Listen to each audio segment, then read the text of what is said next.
ठीक है। अंटार्कटिका के बारे में जानते हैं हम लोग, अंटार्कटिका दुनिया का 5वां सबसे बड़ा कॉन्टिनेंट है, सबसे बड़ा 5वां महाद्वीप है।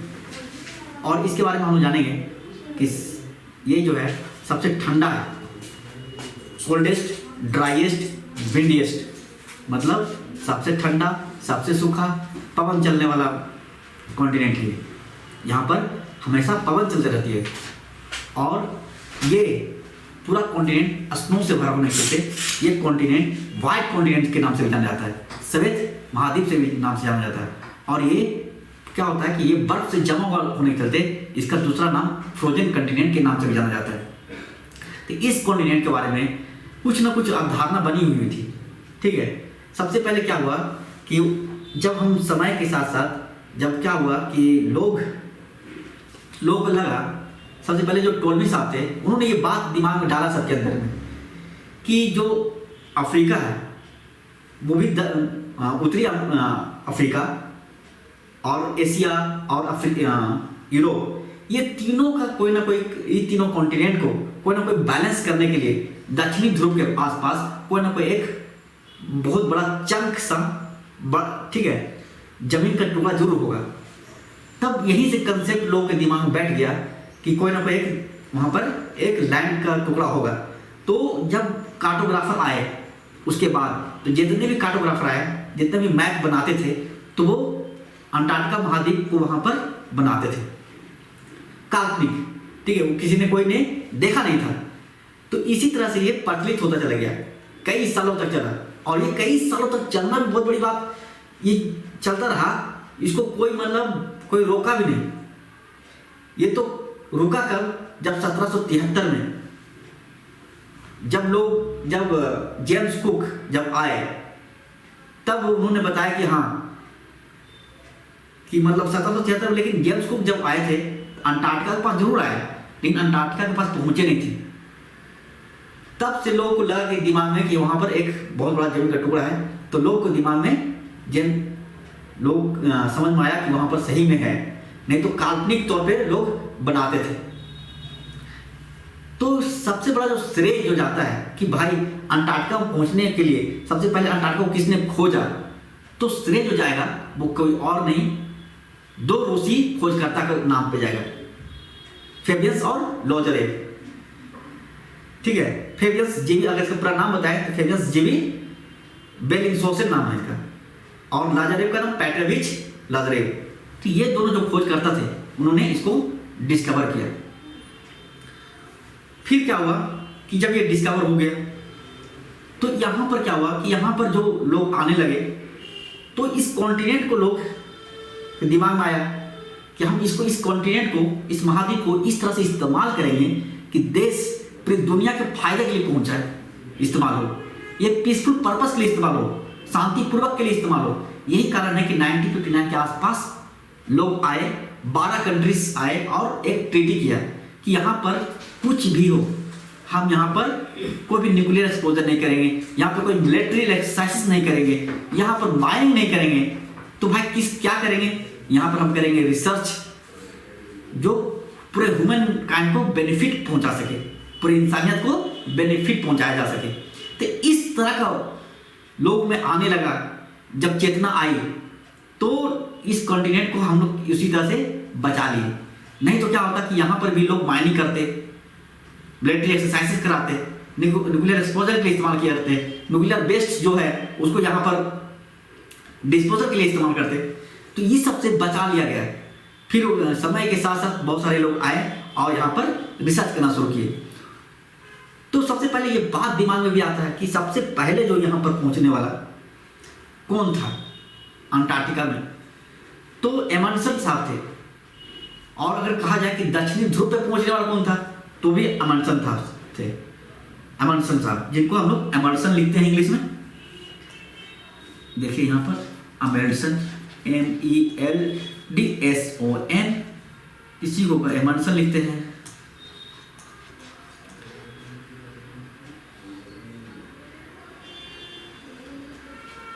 भारत के लोग में से सबसे पहले पहुंचने वाला अंटार्कटिका के पास कौन था, तो वो कोई और नहीं, रामचरण थे। रामचरण थे।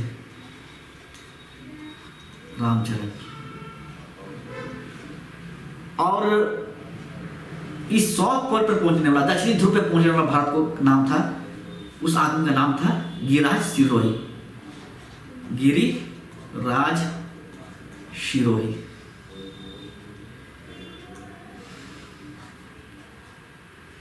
सिरोही।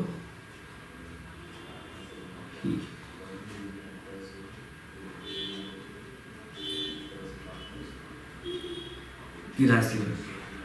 ऐसे अगर हम इसको मिटा ही देते हैं,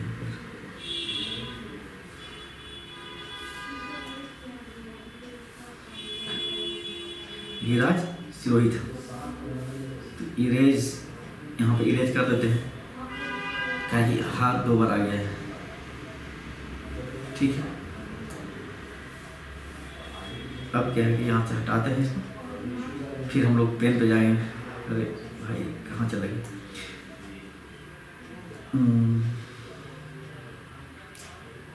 इंक में जाके रेड पेंट कर देते हैं, इसको रेड पेंट कर दिया। अब हमको पता चलना चाहिए गिरिराज सिरोही था, ठीक है।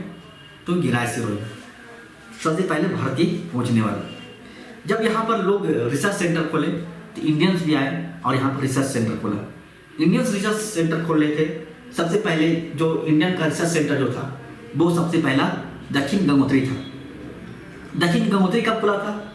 1983 के आसपास, 1983 के आसपास। और इसके बाद क्या हुआ, एक और 1989 में हम लोग मैत्री नाम था एक हम लोग रिसर्च स्टेशन खोले 1989 में। तो ये है दक्षिण गंगोत्री का, ठीक है, दक्षिण गंगोत्री का टाइम पीरियड 1983। 1989 में हम लोग मैत्री नाम का रिसर्च सेंटर खोले।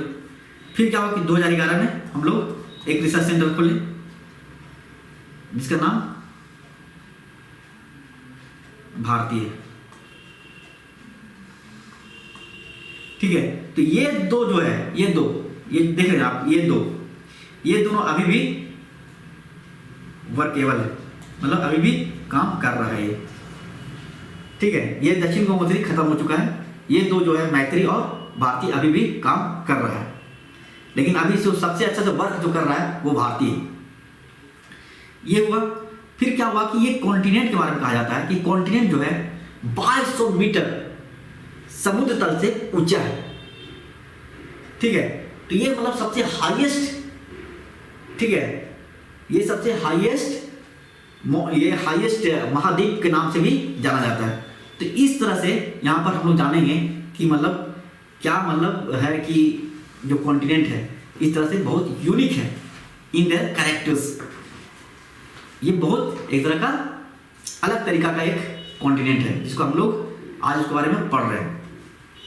फिर देखते हैं क्या कि जो मतलब पूरा का जो पूरा आइस से भरा हुआ है, तो 98% जो पूरा बर्फ से ढका हुआ है उसमें सिर्फ 2% ही आसपास है जो जमीन का टुकड़ा पाया जाता है, नहीं तो पूरा बर्फ से ढका हुआ होता है। और यहाँ पर इतना ठंडा पड़ता है, इतना कि यहाँ पर मतलब आदमी यहाँ रह नहीं सकता। यही कारण है कि जो रिसर्च के लिए आते हैं तो सिर्फ यहाँ पर साइंटिस्ट और उसके स्टाफ होते हैं, और वो भी 30 कंट्री के आसपास के लोग जो साइंटिस्ट रिसर्च के लिए आते हैं वो 30 कंट्री के आसपास के होते हैं। और जो विंटर के समय और समर के समय भी इन लोगों को जो पॉपुलेशन है वो भी वेरी करता है। समर के समय थोड़ा सा इन्वायरमेंट कंडीशन सही हो जाता है तो लोग कम से कम वहाँ 5000 पहुँच जाते हैं। लेकिन जैसे विंटर पड़ता है इन्वायरमेंट थोड़ा सा सख्त हो जाता है, क्लाइमेट थोड़ा सा सख्त हो जाता है, जिसके चलते बहुत ठंडा पड़ता है, जिसके चलते यहाँ पर पॉपुलेशन भी 1000 के आसपास हो जाता है। तो यही है कि अंटार्कटिका के बारे में कहा जाता है कि अंटार्कटिका एक बहुत विचित्र तरह का कॉन्टिनेंट है।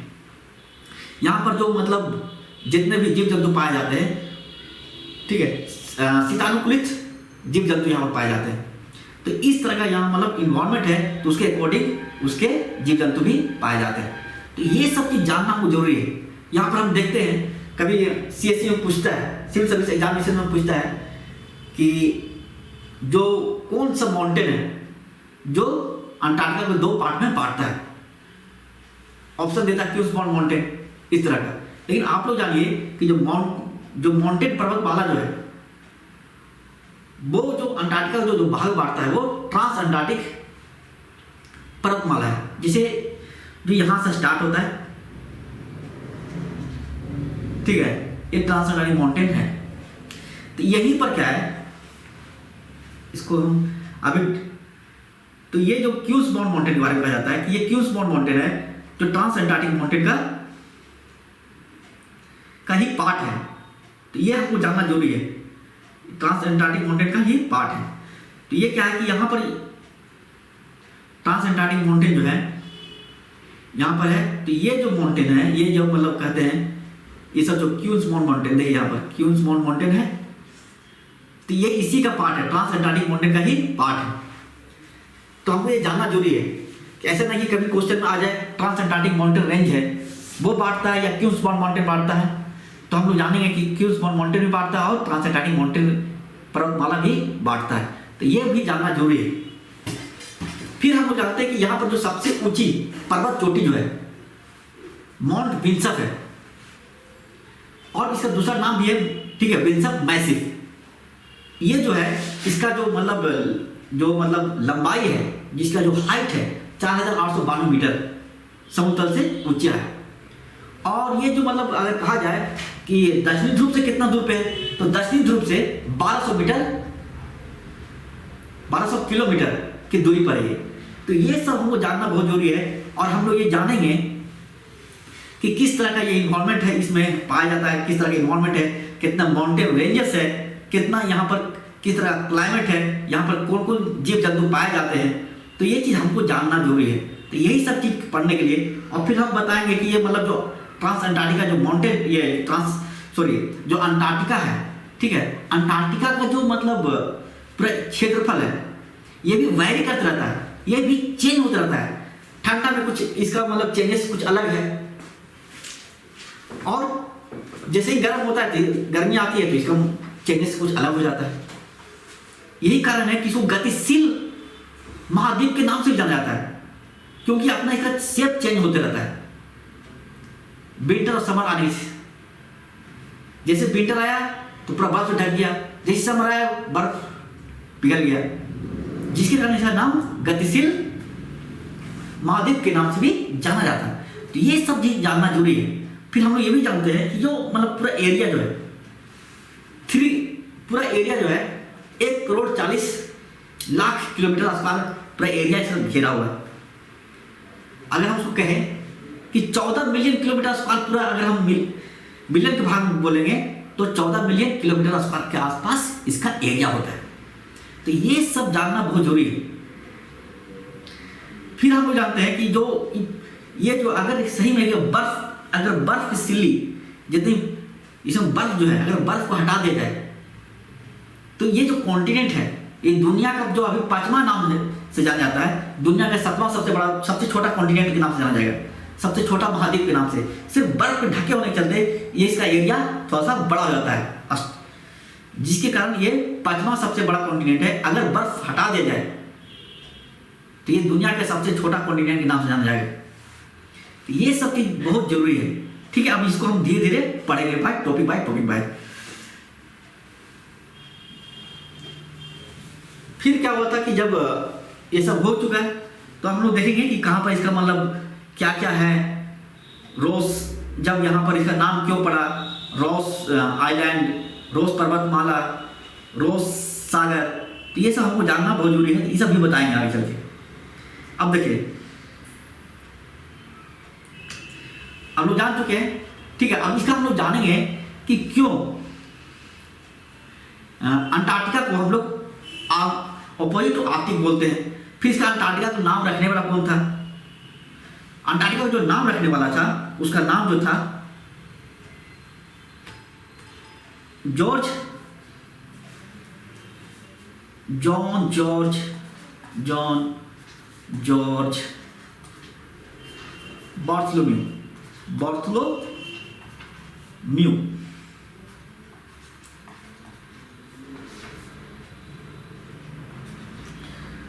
John George बार्थलो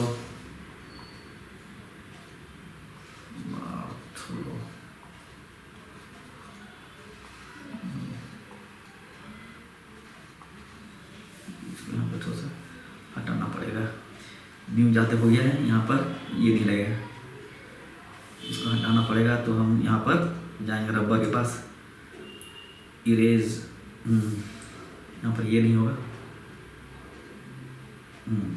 बार्थलो new. तो ये हमको जानना चाहिए था। फिर क्या हुआ कि हम लोग ये जानेंगे तो ये जो थे, ये बार्थलोम्यू ये एक कार्टोग्राफर थे, उन्होंने ये नाम दिया था, जो स्कॉटिश थे, स्कॉटलैंड में थे। तो ये हम लोग जान गए। फिर हम लोग ये जानेंगे कि ये जो मतलब जब ये नामकरण हो गया, तो इसका नामकरण कैसे हुआ कि इसका अंटार्कटिका नाम पड़ा। तो हम लोग ये जानते हैं कि अंटार्कटिका ऑपोजिट टू आर्कटिक को हम लोग अंटार्कटिका कहते हैं, ऑपोजिट टू आर्कटिक, मतलब आर्कटिक के जस्ट उल्टा जो क्षेत्र है, जहाँ पे आर्कटिक है, नॉर्दर्न हेमिस्फीयर उत्तरी गोलार्ध में, तो उसी पोजीशन पर जब हम दक्षिणी गोलार्ध पर देखते हैं तो हम लोग उस पोजीशन को कहते हैं, जस्ट उल्टा पोजीशन है उत्तरी गोलार्ध का, तो हम इसीलिए इसे नाम, ठीक है, ऑपोजिट टू आर्कटिक कहते हैं, मतलब आर्कटिक के जस्ट ऑपोजिट में रहने वाला जो लैंड है उसको हम लोग अंटार्कटिका कहते हैं। फिर आगे बढ़ते हैं। तो आप लोग को बता चुके हैं कि 1773 के आसपास जेम्स कुक साहब आए थे, उन्होंने डिस्कवर अंटार्कटिका को नहीं डिस्कवर किया, आसपास के एरिया को डिस्कवर के चल गए। फिर चार्ल्स विल्किस नाम पर आए और उन्होंने डिस्कवर किया 1840 में, लेकिन 1820 में ही लोग आ चुके थे, जिसका हम बता चुके हैं लाज़ारेव और फैबियंस के बारे में। तो ये तो 1840 से ये ठीक है, तो यूनाइटेड स्टेट के हैं, तो ये मतलब उनकी बात को वैल्यू नहीं देते हैं। तो हम लोग क्योंकि यहाँ का दबदबा क्या है कि यहाँ पर जितने भी हैं, मतलब जितने भी हम लोग पढ़ते हैं तो ब्रिटिश इंग्लिश पढ़ते हैं मैक्सिमम जो है। तो ये चीज़ है कि मतलब उन क्या होता है कि रशियंस की उतना हम लोग ध्यान नहीं देते हैं, लेकिन हमें क्या है कि हमें जानना है कि वर्ल्ड लेवल पर क्या हो रहा है। ये इसके कारण है कि हम लोग को सब चीज़ पढ़ना पड़ता है। अंटार्कटिका के बारे में जानेंगे। फिर अंटार्कटिका क्या है कि जो ऑलमोस्ट पूरा का पूरा जो इसका जो एरिया है, ठीक है, अंटार्कटिका का जो पूरा एरिया है, एक बार देख लीजिए, इसको हम हटा देते हैं, ठीक है, रबर से अभी पूरा डिलीट कर देंगे, उसके बाद आगे बढ़ते हैं। ये जो पूरा एरिया यहाँ पर देखिए, ये जो है ये पोजीशन, अगर ये देखते हैं तो देखिए पूरा कि पूरा का पूरा जो है ये जो ब्रीथ है, ये जो ब्रीथ आप नजर आ रहा है, जो लैंड टुकड़े टुकड़े में मतलब, ठीक है, इस तरह से है, आधा ऐसे है। तो इस पूरे एरिया के अंदर ही मैक्सिमम जमीन इसका आ जाता है, थोड़ा सा जो जमीन है वो बाहर आता है। तो ये जो ब्रीथ है, इसे हम लोग अंटार्कटिका ब्रीथ के नाम से जाना जाता है, अंटार्कटिका ब्रीथ के नाम से जाना जाता है। इसी में पूरा का पूरा जमीन अंटार्कटिका का आ जाता है, इस पोर्शन को छोड़कर, ठीक है, जिसके कारण क्या होता है कि मतलब अंटार्कटिका पूरा का पूरा मैक्सिमम होली कहा जाए तो अंटार्कटिका ब्रीथ के अंदर में आग कवर हो जाता है। फिर इस जमीन के बारे में कहा जाता है कि इसका जो कितना एरिया है कवर करता है पूरा वर्ल्ड के लेवल पर, या मतलब किस तरह से इसका एरिया के बारे में अगर हम सही तरीके से अगर पता लगाएं तो आप जानते हैं कि अगर हम अर्थ को 2 इक्वल पार्ट में बांटते हैं, नॉर्दर्न हेमिस्फीयर और सदर्न हेमिस्फीयर, तो समझना हमको है। तो यहां से देखिए, अगर हम अर्थ बना दिए और 2 भाग बांट दिए, उत्तरी गोलार्ध नॉर्दर्न हेमिस्फीयर और दक्षिणी गोलार्ध, और दक्षिणी गोलार्ध को अगर 5 इक्वल पार्ट बांटेंगे हम लोग, 5 इक्वल पार्ट में बांट दिए, ये क्या हो रहा है, ऐसे कर दे रहे हैं, फिर ऐसे किया, फिर ऐसे किया, ये तो डिस्टर्बिंग एलिमेंट बीच में आ जा रहा है, ठीक है। तो ये 5 एलिमेंट हो गया। तो अब 5 भाग बांट दिए।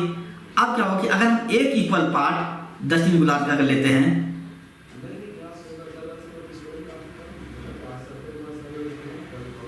ठीक है, तो दक्षिणी गोलार्ध का ये जो इक्वल पार्ट है, अकेला एरिया, ठीक है, हम इसको अंटार्कटिका कहेंगे। अंटार्कटिका अकेला ये पूरा एरिया को कवर करता है।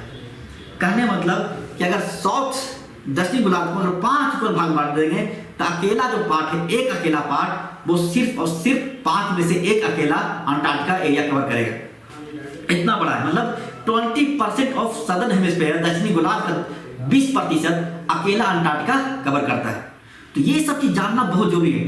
हम लोग पता लगाने के लिए भाई जमीन कितना होता है, 1 करोड़ 40 लाख बोल देना, किलोमीटर स्क्वायर बोल दिए, लेकिन हम उसको अगर सही एग्जैक्ट पॉपुलेशन मतलब जानना हो कि मतलब भाई फिगर क्या है, अगर हम इसको पिक्चोरियल रिप्रेजेंटेशन कर सके तो कैसे करेंगे, तो ये चीज हमको समझना बहुत जरूरी है।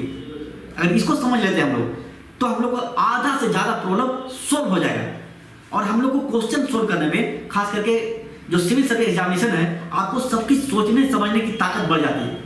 और इससे क्या होता है कि आपको आगे चलकर बहुत फायदा करता है। हर चीज को मतलब आप हर चीज को माइन्यूटली सोच सकते हैं।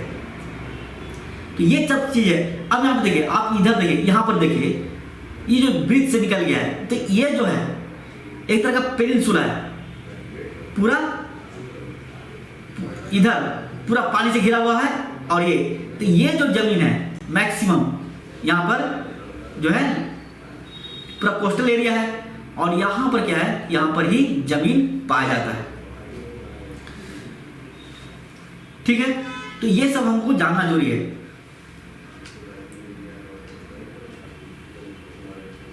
ठीक है, अगर हम बात करें अंटार्कटिका, ये तो पूरा 98% पूरा बर्फ से ढका हुआ है।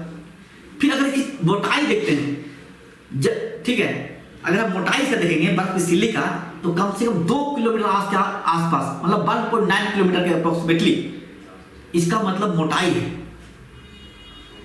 इससे पता चलता है कि कितना ये मतलब कितना मजबूती है, कितना ऊंचा है, इससे भी पता चलता है। तो ये चीज हम लोग को समझना बहुत जरूरी है।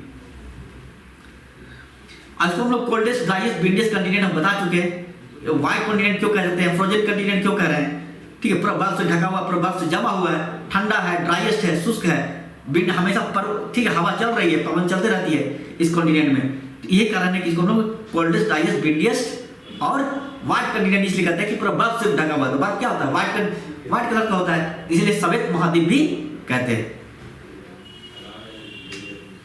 ठीक है, अगर हम बता चुके हैं कि पॉपुलेशन क्या होता है, 1 करोड़ 40 लाख किलोमीटर स्क्वायर, या उसको कह देते हैं 14 मिलियन किलोमीटर स्क्वायर। लेकिन पॉपुलेशन आप जानते हैं कि 1000 है। ठीक है, तो 1000 कब है, जब ये विंटर आता है तो 1000 हो जाता है, और जैसे समर आया इसका पॉपुलेशन थोड़ा सा इन्वायरमेंट सही हुआ तो पॉपुलेशन थोड़ा सा आगे बढ़ा, थोड़ा ज़्यादा हो गया। अब पहले बता चुके कि माउंट विल्सन मैसिव, इसको माउंट विल्सन भी कहा जाता है, और दूसरा नाम विल्सन मैसिव के नाम से भी जाना जाता है। ये समुद्र मतलब सबसे ऊंची पर्वत चोटी अंटार्कटिका का यही है, जो 4892 मीटर समुद्र तल से ऊंचा है, ऊपर है। फिर बेंटले सब ग्लेशियर ट्रेंच जस्ट इसके थोड़ा दूरी पर है। ठीक है, ये मतलब खाई जो है lowest point of land Antarctica का, ये बेंटले सब ग्लेशियर ट्रेंच है, जो 2499 मीटर समुद्र से नीचे। ठीक है, अब हम लोग क्या होता है कि हम बाउंड्री के बारे में पढ़ते हैं। बाउंड्री क्या है अंटार्कटिका का, जो रफली कहा जाए कंटिनेंट, तो आपको बता चुके हैं कि मतलब सेंटर में इसको क्या है, दक्षिणी ध्रुव है, साउथ पोल है, सदर्न, और इसको 3 तरफ से, ठीक है, सॉरी कहां चले हम लोग,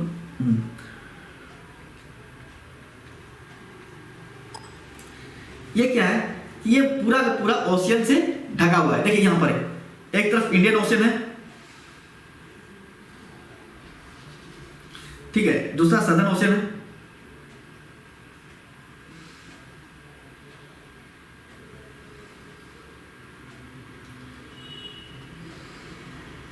नीचे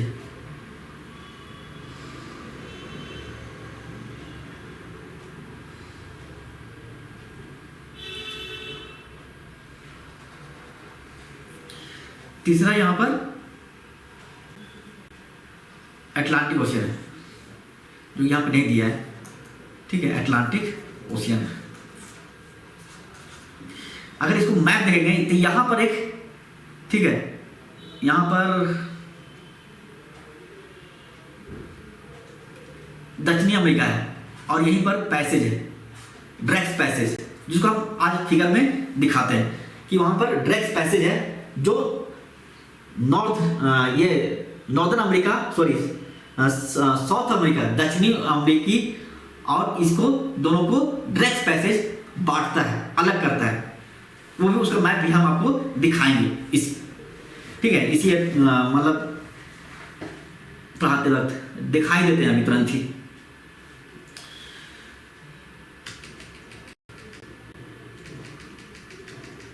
दिखा देते हैं तो ठीक रहेगा। ये देखिए, ये जो पोर्शन है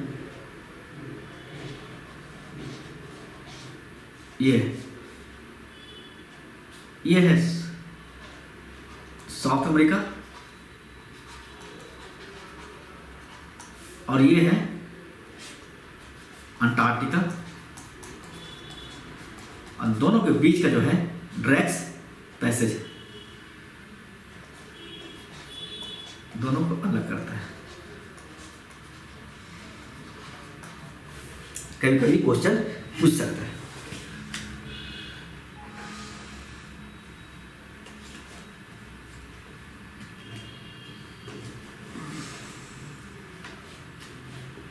चलाइए,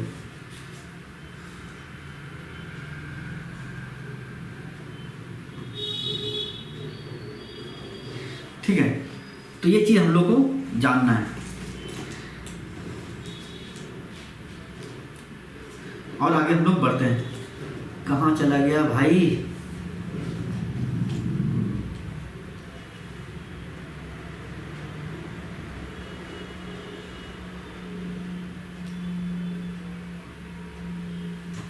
ठीक है, अब क्या है कि ये जो पूरा मतलब पूरा सब साइड से सदर्न ओशन से घिरा हुआ है। अब यहाँ सदर्न ओशन क्यों कर रहे हैं? क्योंकि हम जानते हैं कि जो अटलांटिक ओशन का सदर्न पार्ट ही, ठीक है, north Atlantic ocean, southern Atlantic ocean, वो पार्ट इसको घेर रहा है। फिर जो इंडियन ओशन है, इंडियन ओशन का सदर्न पार्ट ही इसको घेर रहा है। सदर्न ओशन तो सदर्न एशियन है, तो ये यही कारण है कहा जाता है कि सदर्न ओशियन से घिरा होता है चारों तरफ से। तो अब यहाँ पे क्या होता है कि वेडल सी है, रोज सी है, ये सब क्या होता है कि एक तरह का बे बनाता है। बे मतलब होता है खाड़ी, गल्फ की तरह होता है, ठीक है। तो ये गल्फ से थोड़ा सा बड़ा होता है, बे छोटा होता है, ये सब, ठीक है। तो ये आगे हम आगे बताएंगे। तो इस तरह खाड़ी बनाता है, इसको हम पिक्चोरियली देख ले तो ठीक रहेगा।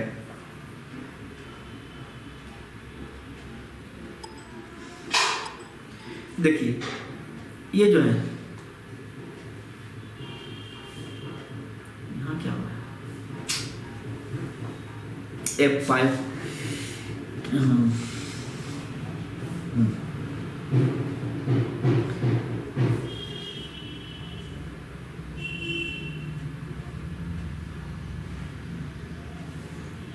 ठीक है।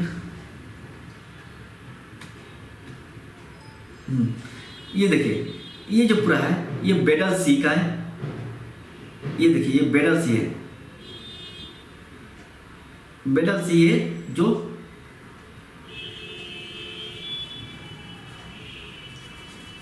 बेडल सी यहां पर वे बना रहा है। यहीं पर रोज सी भी यहां पर,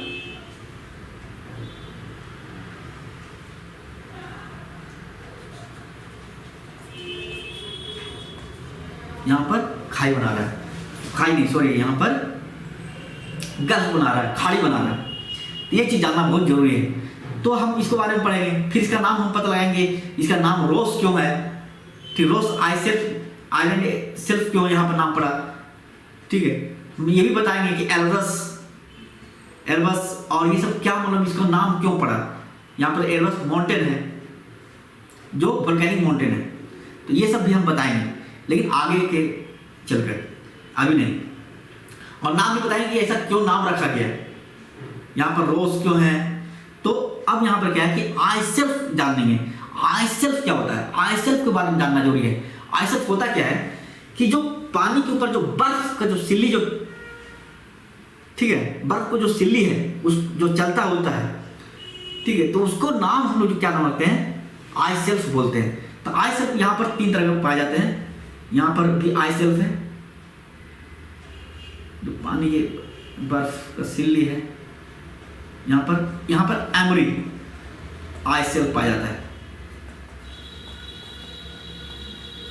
यहाँ पर रोनी आइस शेल्फ पाया जाता है। यहाँ देख लीजिए लिखा हुआ है रोनी आइस शेल्फ। यहाँ पर रोनी आइस शेल्फ पाया जाता है। यहाँ पर रोस आइस शेल्फ है। तो ये चीज हम लोग आगे पढ़ेंगे भी, और ये हम लोग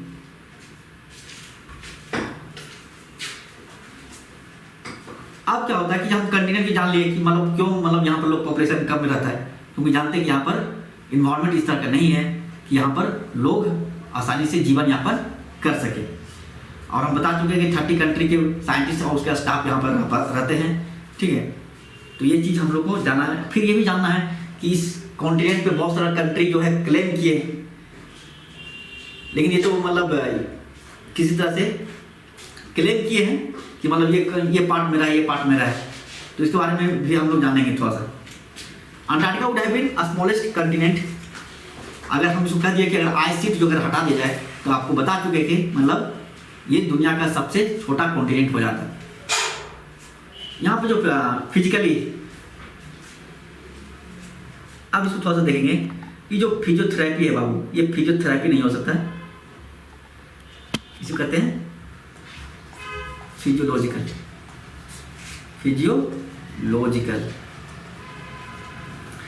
ठीक है। तो ग्लोब मैक्स इसको मतलब आप बता चुके हैं कि ये यूनिक टाइप का कॉन्टिनेंट है, डिफरेंट फ्रॉम अदर कॉन्टिनेंट है। तो ये जो महाद्वीप है ये सबसे यूनिक है, सबसे अलग टाइप का कॉन्टिनेंट है।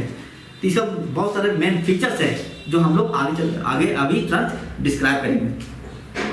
अंटार्कटिका आइस शीट के बारे में कहा जाता है। अगर हम कहा जाता है कि आप लोग जानते हैं कि जो आइस शीट है पूरा बर्फ से ये 98% ढका हुआ है। फिर क्या होता है कि जब समर आता है तो ये 3 मिलियन किलोमीटर स्क्वायर के आसपास इसका एरिया हो जाता है।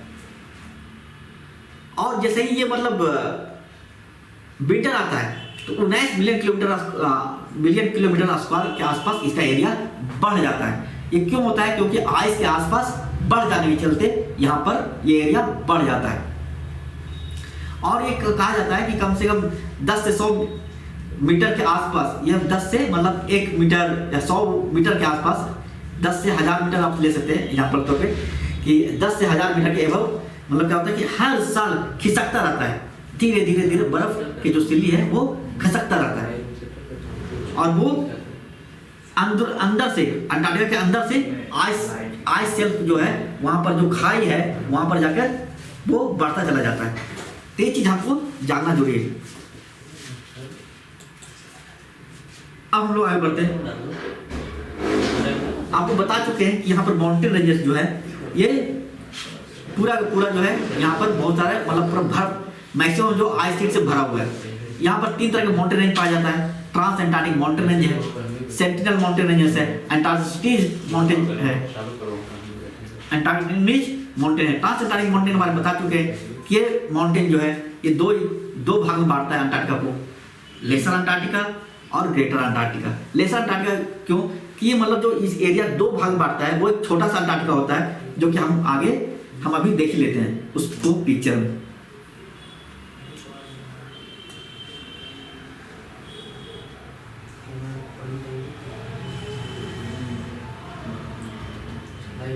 देखिए अंटार्कटिका को जब बांटते हैं यहाँ पर इसको पूरा, तब जब अंटार्कटिका को बांटता है तो ये देखिए ये जो पोर्शन है ये छोटा सा पोर्शन, ये वेस्टर्न अंटार्कटिका है, ये छोटा है पूर्वी अंटार्कटिका। और ये जो पोर्शन है ये पूरा पोर्शन जो है ये ईस्टर्न अंटार्कटिका है जिसे हम लोग ग्रेटर अंटार्कटिका कहते हैं। तो ये जो है 2 भाग बांटता है।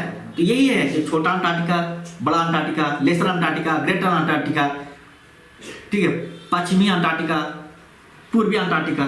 तो पूर्वी अंटार्कटिका जो बड़ा है, पश्चिमी अंटार्कटिका छोटा है, तो इसलिए इसको कहता है लेसर अंटार्कटिका, इसको कहा जाता है ग्रेटर अंटार्कटिका। तो यही है। इसको कौन बांटता है? Trans Antarctic mountain ranges, trans Antarctic पर्वतमाला। और यहाँ पर ये हम लोग जानते हैं कि जो माउंट विंसन मैसिव है वो किस माउंटेन रेंज पर है? सेंटिनल माउंटेन रेंज पर। कहाँ पर है वो देख लीजिए, एल्सवोर्थ के पास, एल्सवोर्थ के पास जो यहाँ पर दिखाया गया है, ये एल्सवोर्थ है। ये एल्सवोर्थ जो है, ठीक है, आइस जो विंसन मैसिव है, विंसन मैसिव ये जो है क्या करता है कि मतलब ये उस सेंटिनल माउंटेन रेंजेस के पास है, और सेंटिनल माउंटेन रेंजेस कहाँ पर है? वो एल्सवोर्थ के पास है। तो ये चीज़ हमको जानना जरूरी है। फिर आगे हम लोग बढ़ेंगे कि ये मतलब इसमें इस तरह माउंटेन रेंज तो बारे में बता दिए, तो आगे चल के पढ़ेंगे कि लेक्स के बारे में पढ़ेंगे। और हम लोग ये भी देखेंगे कि क्या है कि इस लोकेशन के बारे में एक चीज़ और जानेंगे हम लोग कि जो माउंट एल्ब्रस है, एल्ब्रस इसका जो मतलब 3794 मीटर एबव सी लेवल है, और ये मतलब एक्टिव वोल्केनो है। हमेशा मतलब क्या होता है, लावा उगलते रहता है। और इसका मतलब ये कहाँ पर है? रोज आइलैंड के पास है। इसका जो नाम पड़ा है वो आगे चल के हम बताएंगे कि इसका नाम भी क्यों इसका एल्ब्रस पड़ा है, तो हम इसको आगे पढ़ेंगे। और ये जो है सदर्न मोस्ट, अगर कहा जाए कि सबसे मतलब जो वोल्केनो है होता है, जो वोल्केनिक इरप्शन जहाँ पर होता है और वो एक्टिव वोल्केनो इरप्शन हो, वहाँ पर सबसे जो दक्षिणी सिरा पर होता है